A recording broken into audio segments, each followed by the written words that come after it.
Are you guys into retro gaming? Well, let me introduce the R36T. With the CRT style screen, this device is as retro as it gets. Let's check it out.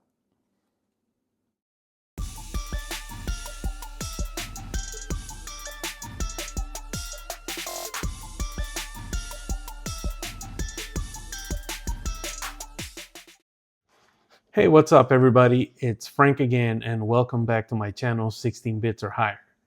Here in my hands, I have a new device that was sent to me for review by the retro gaming company AISLPC.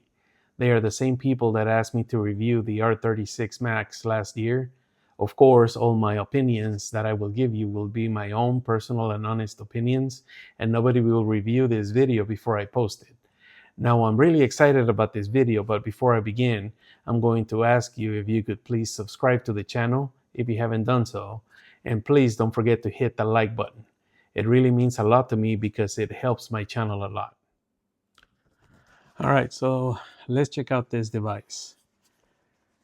The only markings that you see in the front and on the sides and the top is going to be a picture of the device and the name of it, which is called an R36T Retro TV.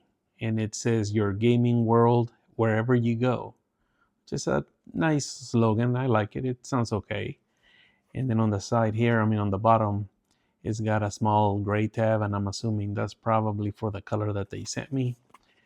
And if we look at the back, it gives you some specs on the device. R36T Retro TV comes loaded with Emulation. It has a quad-core Cortex A35 up to 1.5 gigahertz, which more than likely is going to be the RK3326. It has 1 gigabyte of RAM plus 8 gigabytes. And I believe, if I'm not mistaken, the plus 8 is virtual memory. It probably has like virtual memory set aside for the device so that it runs a little smoother and better. It tells you all the emulators that it can handle. And because of experience on the RK3326, I'm going to say that it's going to have really good performance up to PS1. And it's probably going to struggle with some N64 games, PSP, and some Dreamcast. It says that it has a 3.5-inch display, 640 by 480 IPS, full lamination screen. The battery is a 3500 milliamp per hour battery.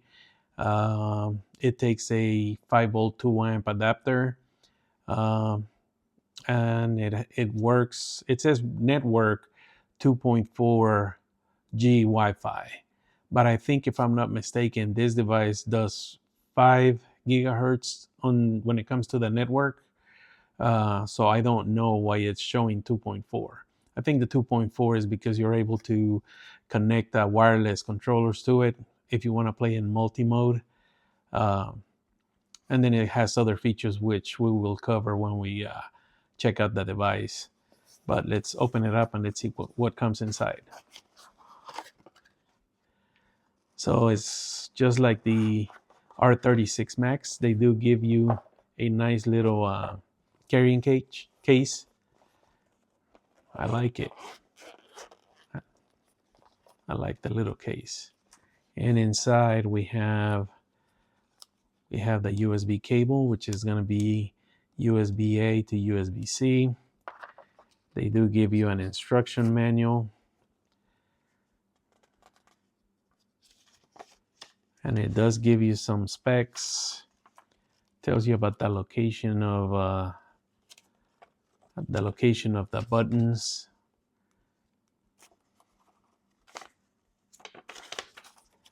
And some good information in the back. How to change the language, how to add games.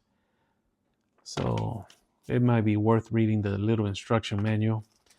And here's the little device. Let's see what comes in the bag. Let's throw this over here. And the cover. All right. And the one thing that caught my attention on this device, because I had seen it online before. Let's remove the plastic.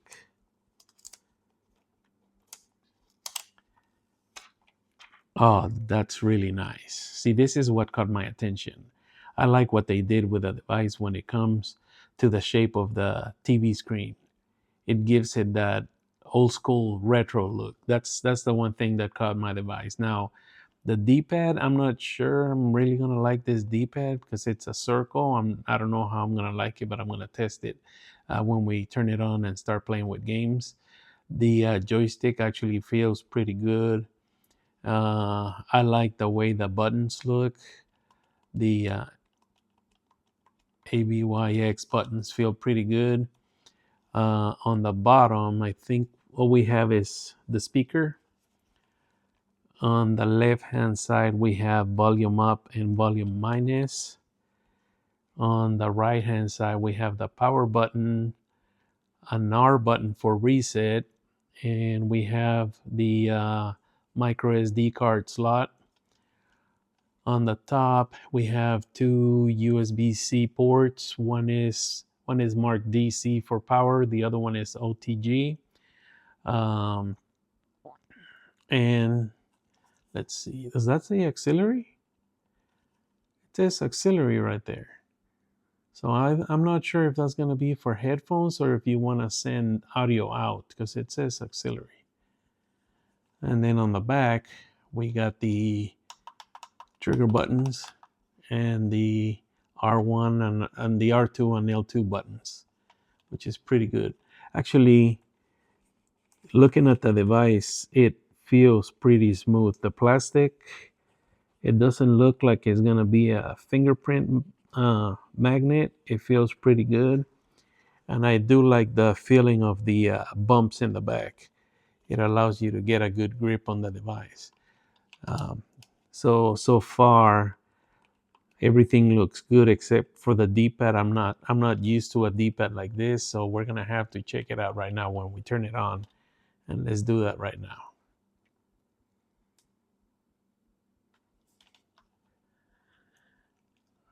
Nice. I can't get over the way they made it look like a little tiny television screen. That's what caught my attention. I'm old school, so I mean, I used to play Super Nintendo games, Sega Genesis games on CRT TV, so this brings back a lot of memories for me. Retro TV and collections. Actually, it started pretty quick for being an Emulate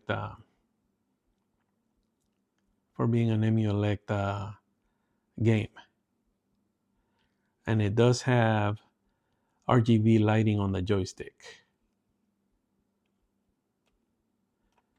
So according to this, it comes with 18,000 games. That's a lot of games. Now, if I remember correctly, when I got the R36 Max, it came with several games as well, but there was a lot of repeated games. So it has Amstrad CPC, MAME. According to this, it's got 1,500 games in there. 31 Atari 2600 games. I wasn't really a big fan of Atari, so it's okay with me. Capcom 31 games, Capcom 2 36, Capcom 3 4. PC Engine has got 359. Family Computer, or that's Nintendo,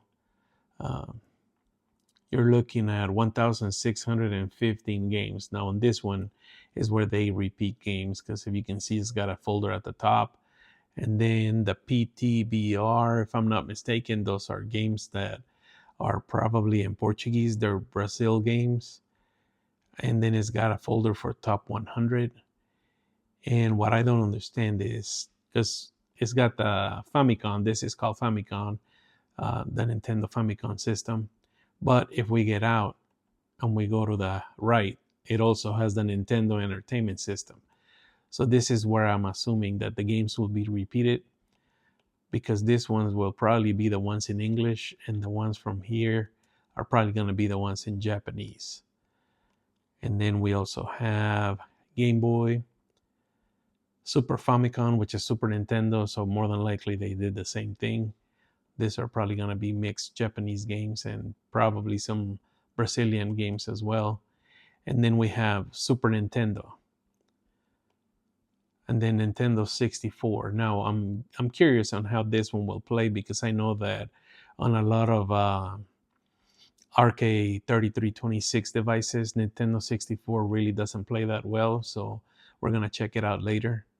It's got Game Boy Color, Game Boy Advance, Nintendo DS, Sega SU-1000. I never really played those games, so we'll have to check some of those out. Sega Game Gear, Mega Drive, which is Sega Genesis, Mega Drive 32 times. It's got 5 Dreamcast games. It's got some Neo Geo games, Neo Geo Pocket, 23 PlayStation games, and 27 PSP games. And then it's got the list of favorites, all the games. And then if we press this button, we're gonna go to the Emulation settings, game settings, user interface settings, controller settings, sound settings, network. So on this one here, you're able to it comes with Wi-Fi built in. And as you can see, it's already connected because I had already previously played with it, and I have it connected to my internet so that I can show you guys how it worked. Game collection settings, system settings. And this is something that I noticed, that on this device itself, if you ever run into any issues, and I haven't seen this in any other type of device before, if you go there, it shows you a line that says after sales online support is available. And then if you click on it, it tells you that if you have any questions, you can actually go to their website and seek support through their website. That's pretty good, because I haven't seen that in any other device. So AISLPC will actually give you support on the device if you purchase it from them. So that's pretty good. I like that. So as when they start offering you customer support like that, it's worth a lot. And at the bottom, you got the quit button. So what do you guys think if we check out some games? But we're gonna start off with Nintendo 64, so you can see how this device can handle those games.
Now, before closing, let me give you a few pros and cons. Here are the pros. First, I really like the overall design of the device. The screen has a retro TV style look which gives it a lot of character and makes it stand out from other handhelds. Another big positive is how premium the device feels compared to other handhelds in this price range. The build quality is noticeably better and doesn't feel cheap in the hand. All of the buttons feel solid and responsive. This includes the face buttons as well as the trigger buttons on the back, which all have good, satisfying press. Finally, the bumps on the back of the device are well positioned. They provide a comfortable grip and make the handheld easier to hold during longer gaming sessions. Now, let's do the cons. One of the main drawbacks is the round D-pad. While it looks fine, it makes precise character control more difficult in certain games, especially those that require accurate directional inputs. Another limitation is the lack of a ports option. Even though there is a location for ports and port scripts, ports cannot be installed manually. Performance is also an issue with more demanding systems. Nintendo 64 and PSP games run slow and choppy, and there are noticeable audio glitches. With that said, this was somewhat expected due to the CPU used in the device. Button mapping is another downside. In some systems, the buttons are not mapped correctly, which can affect gameplay unless adjustments are made. Additionally, Emulate is installed directly on the internal board of the device. Because of this, the boot partition is not accessible, limiting customization and deeper system modifications. Lastly, the device only has one micro SD card slot. This reduces flexibility, especially for users who prefer separate cards for the operating system and the game storage. So, do I recommend this device? Yes, especially for casual gamers who are looking for a nostalgic everyday gaming experience that brings back those classic old school memories. It delivers solid performance where it matters most and is easy to pick up and enjoy. However, if you're someone who's heavily into customization or wants advanced features like ports and additional scripts, you may want to wait until the developer community has more time to build out support. That said, for some people, tackling those limitations can be part of the fun. That's going to wrap it up for today's video. I hope you found it helpful and informative. I'll leave links to AISLP's website and their Amazon page in the description if you're interested in checking it out for yourself. Thanks for watching, and I'll see you in the next video.